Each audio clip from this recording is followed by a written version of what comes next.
तो क्या आपके साथ कभी ऐसा हुआ है कि स्कूल, कॉलेज या ऑफिस में आपका किसी के ऊपर भारी क्रश हो और जब आपका उनके साथ पहली बार इंटरेक्शन होता है तो वो क्रश चुटकी बजाते ही चला जाता है। तो अगर आपका कोई ऐसा केस रहा है तो कमेंट्स में शेयर करना। पर मेरे लिए पूरा साल कुछ कुछ इसी तरह बीता है, जहाँ पे इंडियन मूवीज़ की अगर हम बात करें तो बहुत सी ऐसी मूवीज़ थी जिनकी हाइप काफ़ी तगड़ी बिल्ड हुई थी। पर इन सभी मूवीज़ को इजीली हम डिफाइन कर सकते हैं कि दूर के ढोल सुहाने, क्योंकि जब थिएटर्स में हमने इन मूवीज़ को देखा तो हम ढूंढने लगे दूर भागने के बहाने। तो ऐसी ही फर्स्ट मूवी जहाँ पे एक्सपेक्टेशन और रियलिटी का तगड़ा खेल हुआ है, उन्हीं के बारे में आज हम बात करेंगे। जहाँ पे इस लिस्ट की पहली मूवी आप सबने गैस कर ही ली होगी, और इस लिस्ट में आप जितनी भी मूवीज देखोगे उनकी रैंकिंग्स में नहीं कर रहा। इनको रैंक देना कौन सी मूवी सबसे घटिया है, ये काम आप कमेंट्स में कर लेना। तो स्टार्ट करते हैं सबसे पहली मूवी से, जो कि वोल्डेमॉर्ट की तरह है, जिसका नाम नहीं लिया जा सकता क्योंकि नाम लेने पे कॉपीराइट स्ट्राइक पड़ जाती है। पर मैं बिंदास ले सकता हूँ क्योंकि मेरे छोटे से चैनल पे उनकी नजर जाएगी भी नहीं। जिसके ट्रेलर और ग्लिम्स देखने के बाद हमको लग रहा था कि ये एक एवरेज मूवी होगी, पर थिएटर्स के अंदर जो टट्टी परोसी गई हमको वो एक अलग ही लेवल का नशा था। जहाँ पे मूवी के अंदर कुछ अच्छा था तो बजूका वाला, जहाँ मूवी के अंदर कुछ अच्छा था तो वो सिर्फ और सिर्फ एक आइटम नंबर ही था। पर इसके अलावा मूवी के अंदर ऐसा कुछ भी नहीं था जिसके ऊपर बात की जा सके या अप्रिशिएट भी किया जा सके। अब बढ़ते हैं अगली मूवी की तरफ, जो कि अपने आप में ही Guinness book of world record में अपना नाम दर्ज करा सकती है, क्योंकि इस मूवी ने बॉलीवुड के आधे ए लिस्टर स्टार्स को लिया और एक साथ इन सभी स्टार्स को डिसअपॉइंट किया। आप समझ ही गए होंगे कि मैं किस मूवी की बात कर रहा हूँ। ये मूवी है सिंघम अगेन, जहाँ पे स्टोरी लिखने में कोई एफर्ट नहीं डाला गया, क्योंकि एफर्ट डाला गया था कुछ लिखने में तो वो थे इन स्टार्स के चेक। और शायद इस मूवी को दिखाने से पहले उनको वार्निंग देनी चाहिए थी कि मूवी देखते टाइम ईयर प्लग्स लेके आना, क्योंकि मूवी का म्यूजिक इतना लाउड था कि अगर आप किसी ऐसे मूवी थिएटर में जाते हो जहाँ पे स्पीकर का प्रॉब्लम चल रहा है तो आपके कान और सर में दर्द होना तो तय था। अब बढ़ते हैं तो ऐसी मूवीज की तरफ जिनके लिए मैं भी काफी ज्यादा एक्साइटेड था जब भी इसका ट्रेलर या प्रमोशन मटेरियल कुछ आया था, जिसमें सबसे पहली है फंगुआ, जहाँ पे इसका बहुत पहले जब टीजर लॉन्च किया गया था तो वो काफ़ी एपिक लग रहा था और सूर्या को रोलेक्स के बाद उसी तरह के रोल में देखना काफ़ी ज़्यादा एक्साइटिंग था हम फैंस के लिए। पर इस मूवी ने कुछ और ही हमको दे दिया, जहाँ पे जिस काले जंगल में इस मूवी को शूट किया गया था अगर वहीं पे इसकी फुटेज छोड़ के आ जाते तो भी कोई दुख नहीं होता। और दूसरी मूवी है देवरा, जहाँ जूनियर एनटीआर को हम RRR के बाद दूसरी बार शायद देख रहे थे, और बहुत से लोगों का कहना था कि SS राजामौली कर्स जो है वो अभी भी चल रहा है, और उसका प्रूफ ये मूवी बहुत ही अच्छी तरीके से देती है। जहाँ मूवी के अंदर ऐसा कुछ था नहीं जिसको एंजॉय करे, और मूवी के एंड में इसको एक बाहुबली वाला ट्रीटमेंट भी दिया गया, जहाँ पे एक बड़े क्वेश्चन पे मूवी को एंड किया गया। पर सैडली इस क्वेश्चन के ऊपर किसी ने बात नहीं की, क्योंकि मूवी जो है वो उस हाइप को बिल्ड नहीं कर पाती, और लक्स की एड आपको जरूर देखने को मिल जाती है। अब अपनी नजर वापस घुमाते हैं बॉलीवुड की तरफ और देखते हैं कि यहाँ पे एक प्रलय आया था, और ये प्रलय ऐसा था कि पूरा का पूरा एक स्टूडियो बिक गया। मैं बात कर रहा हूँ बड़े मियाँ छोटे मियाँ की, जिसका अनाउंसमेंट टीजर जब आया था काफ़ी ज़्यादा एक्साइटेड हुए थे हम फैंस, जहाँ पे अक्षय कुमार और टाइगर श्रॉफ को एक एक्शन कॉमेडी मूवी में हम देखने वाले थे।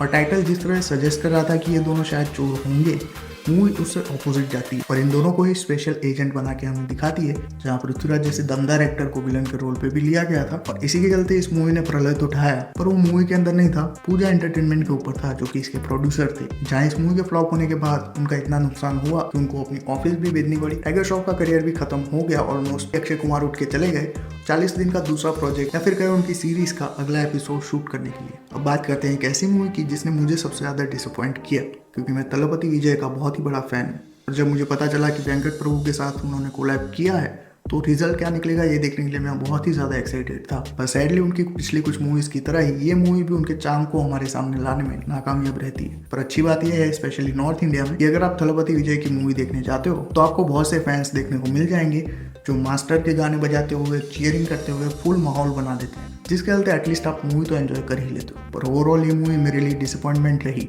अब बात करते हैं इंडियन 2 की, जिसके लिए मैं काफ़ी ज़्यादा एक्साइटेड था जब तक मैंने इसका ट्रेलर या कुछ भी नहीं देखा था, क्योंकि बचपन में मैंने ये मूवी टुकड़ों में देखी और इसको एंजॉय किया है। स्पेशली इसके गानों में जो उस टाइम के तौर पे स्पेशल इफेक्ट डाले गए थे, उसके चलते कई बार मैं इस मूवी को देखता था बचपन में सिर्फ और सिर्फ इसके गानों को देखने के लिए। और थोड़ी समझ आने लगी तो मैंने मूवी भी काफ़ी एंजॉय की थी। अब क्योंकि इस मूवी से मेरा नॉस्टैल्जिया जुड़ा हुआ है और कमल हसन ने विक्रम से अपना कमबैक किया है, तो मैं इस मूवी के लिए काफ़ी ज़्यादा एक्साइटेड था जब तक मैंने इसका ट्रेलर नहीं देखा, क्योंकि ट्रेलर से ये सिर्फ और सिर्फ एक एवरेज मूवी ही लग रही थी। पर थिएटर के अंदर ये मूवी पूरी तरह से बेशरम हो गई और बोला कि एवरेज वो क्या होता है, मैं तो उससे भी नीचे हूँ। और इस मूवी ने ये भी साबित कर दिया कि क्यों थिएटर्स वालों को पॉपकॉर्न के साथ साथ क्रोसिन और डिस्प्रिन भी रखनी चाहिए, क्योंकि इंटरवल में मुझे पॉपकॉर्न से ज़्यादा डिस्प्रिन की जरूरत पड़ी थी। अब जैसा मैंने बताया कि इन सभी मूवीज़ के अंदर आपको एक्सपेक्टेशन और रियलिटी का एक तगड़ा हिसाब किताब देखने को मिला है, और उसको एक अलग लेवल पे ले जाती है अगली मूवी। क्योंकि इंटरवल के टाइम पे अगर आप मुझसे पूछते तो मैं बोलता क्या ही मूवी बना दी है यार।